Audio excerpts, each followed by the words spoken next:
In our lesson for September the 13th, we continue our study in the book of Genesis and the story of creation in particular. Every new exploration, every new discovery expands our understanding of the size of the universe. We now know that the universe is made up of multiple galaxies, trillions of miles across. Every new discovery expands our understanding of the size of the universe. And according to the Bible, God made it all. And if God does, as the old spiritual says, hold the whole world in His hands, then every expansion of our understanding of the universe should expand our understanding of God. And here in the biblical account, Genesis chapter 1, chapter 2 particular, we have this incredible picture of this vast God, this omnipotent God who creates everything and brings it all together.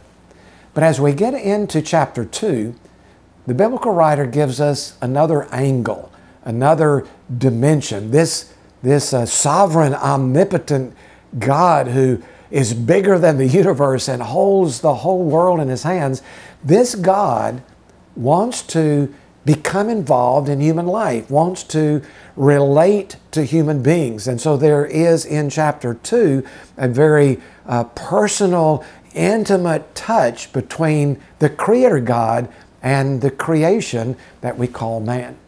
Now in Genesis chapter 1, there's a story of creation that culminates here in verse 3 of chapter 2.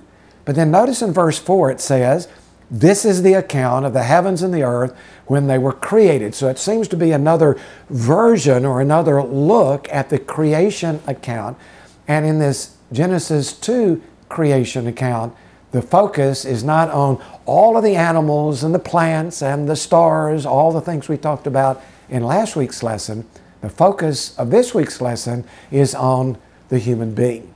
And so you'll notice in the outline, I have it, the outline focuses on the human being as a created being, as a responsible being, and as a relational being. And that's what we'll look at as we go through the lesson here in Genesis chapter 2. So let's start with the human being as a created being. We touched on it in last week's lesson. Let's expand on it a little bit in this week's lesson. Now, before highlighting that first human being, we need to remember that God created a perfect environment in which human beings can live.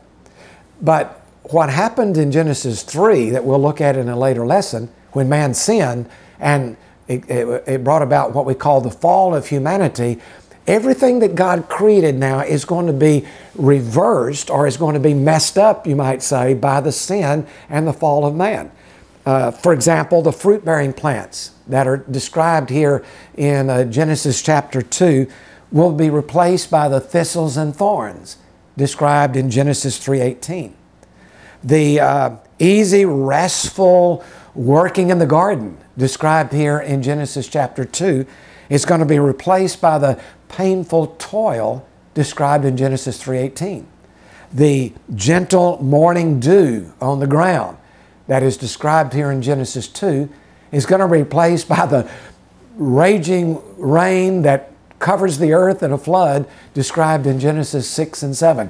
So this perfect environment is going to be spoiled by the creature, human being, that will describe his creation here in Genesis chapter 2.